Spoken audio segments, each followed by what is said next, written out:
Chapter 53. Mr. Wickham was so perfectly satisfied with this conversation that he never again distressed himself or provoked his dear sister Elizabeth by introducing the subject of it, and she was pleased to find that she had said enough to keep him quiet. The day of his and Lydia's departure soon came, and Mrs. Bennet was forced to submit a separation, which, as her husband by no means entered into her scheme of their all going to Newcastle, was likely to continue at least a 12-month. "Oh, my dear Lydia," she cried, "when shall we meet again?" "Oh, Lord, I don't know. Not these 2 or 3 years, perhaps." "Write to me very often, my dear." "As often as I can, but you know married women have never much time for writing. My sisters may write to me. They will have nothing else to do." Mr. Wickham's adieus were much more affectionate than his wife's. He smiled, looked handsome, and said many pretty things. "He is as fine a fellow," said Mr. Bennet as soon as they were out of the house, "as ever I saw. He simpers and smirks and makes love to us all. I defy even Sir William Lucas himself to produce a more valuable son-in-law." The loss of her daughter made Mrs. Bennet very dull for several days. "I often think," said she, "that there is nothing so bad as parting with one's friends. One seems so forlorn without them." "This is the consequence, you see, madam, of marrying a daughter," said Elizabeth. "It must make you better satisfied that your other 4 are single." "It is no such thing. Lydia does not leave me because she is married, but only because her husband's regiment happens to be so far off. If that had been nearer, she would not have gone so soon."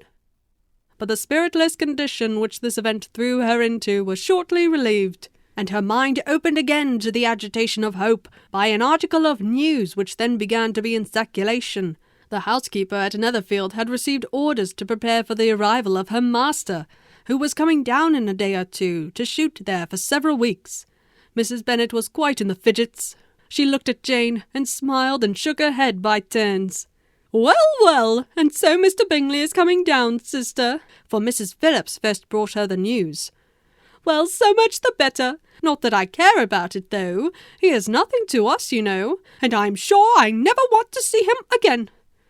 But, however, he is very welcome to come to Netherfield if he likes it, and who knows what may happen? But that is nothing to us. You know, sister, we agreed long ago never to mention a word about it, and so it is quite certain he is coming?" "You may depend on it," replied the other, "for Mrs. Nichols was in Meryton last night. I saw her passing by, and went out myself on purpose to know the truth of it, and she told me it was certainly true. He comes down on Thursday at the latest, very likely on Wednesday. She was going to the butcher's, she told me, on purpose to order in some meat on Wednesday. She has got 3 couple of ducks just fit to be killed." Miss Bennet had not been able to hear of his coming without changing colour. It was many months since she had mentioned his name to Elizabeth, but now, as soon as they were alone together, she said, "I saw you look at me today, Lizzie, when my aunt told us of the present report, and I know I appeared distressed, but don't imagine it was from any silly cause. I was only confused for the moment, because I felt that I should be looked at. I do assure you that the news does not affect me either with pleasure or pain. I am glad of one thing, that he comes alone, because we shall see the less of him. Not that I am afraid of myself, but I dread other people's remarks." Elizabeth did not know what to make of it. Had she not seen him in Derbyshire, she might have supposed him capable of coming there with no other view than what was acknowledged, but she still thought him partial to Jane, and she wavered as to the greater probability of his coming there with his friend's permission, or being bold enough to come without it. Yet it is hard, she sometimes thought, that this poor man cannot come to a house which he has legally hired without raising all this speculation. I will leave him to himself.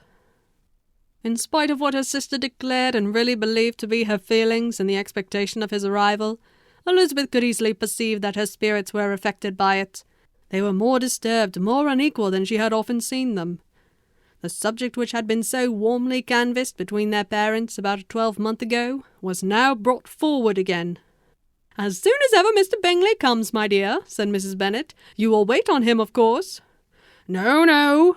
You forced me into visiting him last year, and promised, if I went to see him, he should marry one of my daughters. But it ended in nothing, and I will not be sent on a fool's errand again."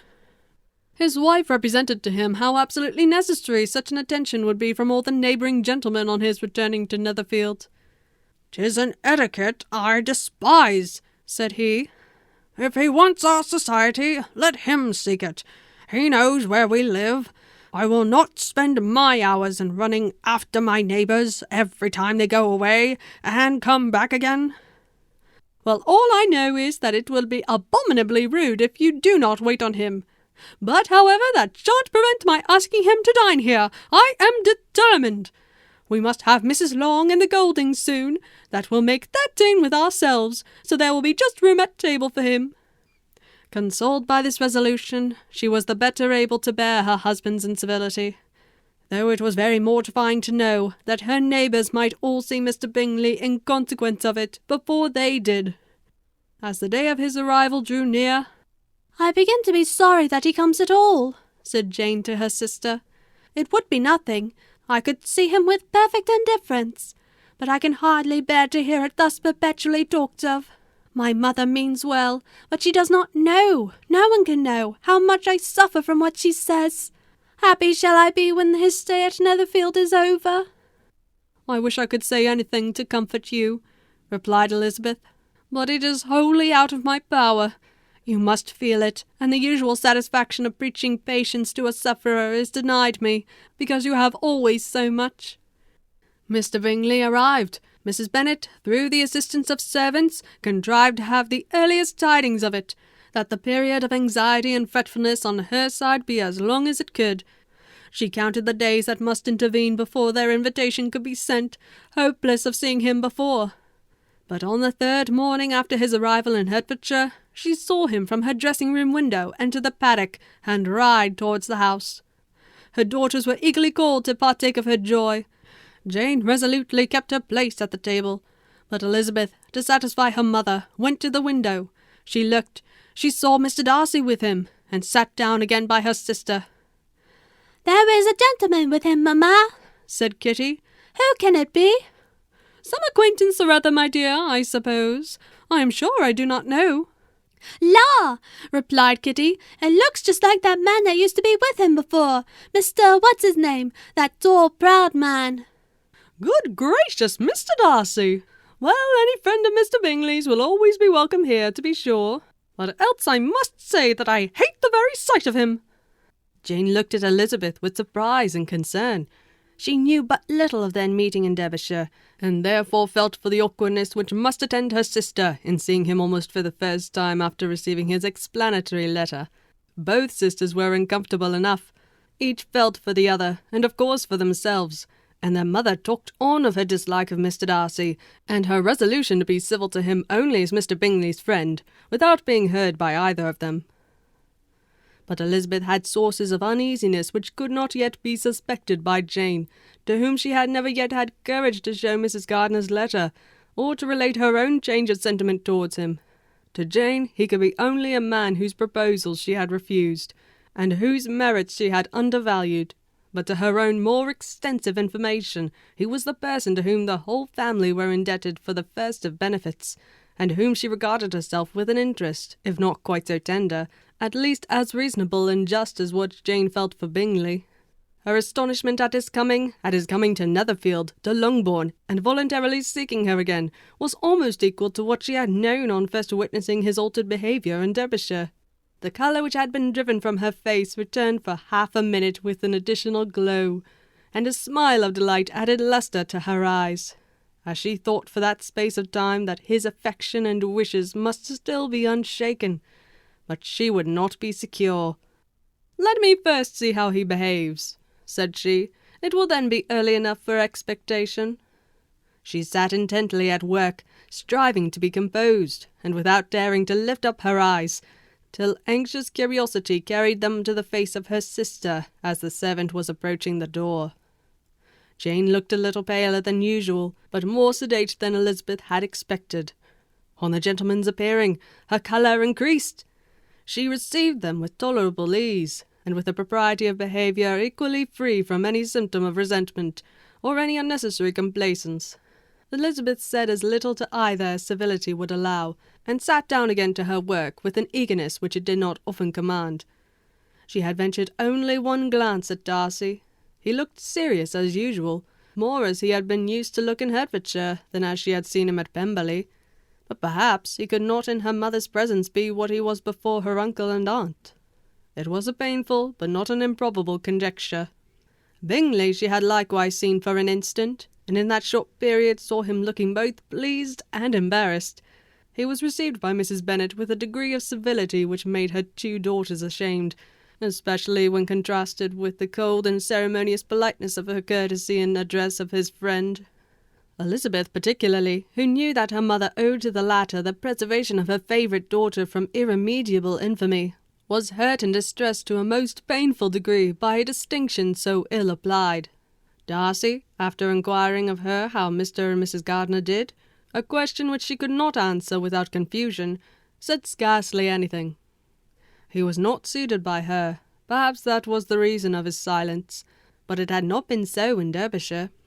There he had talked to her friends when he could not to herself, but now several minutes elapsed without bringing the sound of his voice, and when occasionally, unable to resist the impulse of curiosity, she raised her eyes to his face, she as often found him looking at Jane as at herself, and frequently on no object but the ground. More thoughtfulness and less anxiety to please than when they last met were plainly expressed. She was disappointed and angry with herself for being so. "Could I expect it to be otherwise?" said she. "Yet why did he come?" She was in no humour for conversation with anyone but himself, and to him she had hardly courage to speak. She inquired after his sister, but could do no more. "It is a long time, Mr. Bingley, since you went away," said Mrs. Bennet. He readily agreed to it. "I began to be afraid you would never come back again. People did say you meant to quit the place entirely at Michaelmas, but however, I hope it is not true. A great many changes have happened in the neighbourhood since you went away. Miss Lucas is married and settled, and one of my own daughters. I suppose you have heard of it. Indeed, you must have seen it in the papers. It was in the Times and the Courier, I know, though it was not put in as it ought to be. It was only said, 'Lately George Wickham, Esquire, to Miss Lydia Bennet,' without there being a syllable said of her father, or the place where she lived, or anything. It was my brother Gardiner's drawing up, too, and I wonder how he came to make such an awkward business of it. Did you see it?" Bingley replied that he did, and made his congratulations. Elizabeth dared not lift up her eyes. How Mr. Darcy looked, therefore, she could not tell. "It is a delightful thing, to be sure, to have a daughter well married," continued her mother. "But at the same time, Mr. Bingley, it is very hard to have her taken away from me. They are gone down to Newcastle, a place quite northward, it seems, and there they are to stay, I do not know how long. His regiment is there, for I suppose you have heard of his leaving the New Shire, and of his being gone into the regulars.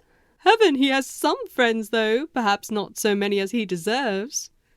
Elizabeth, who knew this to be levelled at Mr. Darcy, was in such misery of shame that she could hardly keep her seat. It drew from her, however, the exertion of speaking, which nothing else had so effectually done before.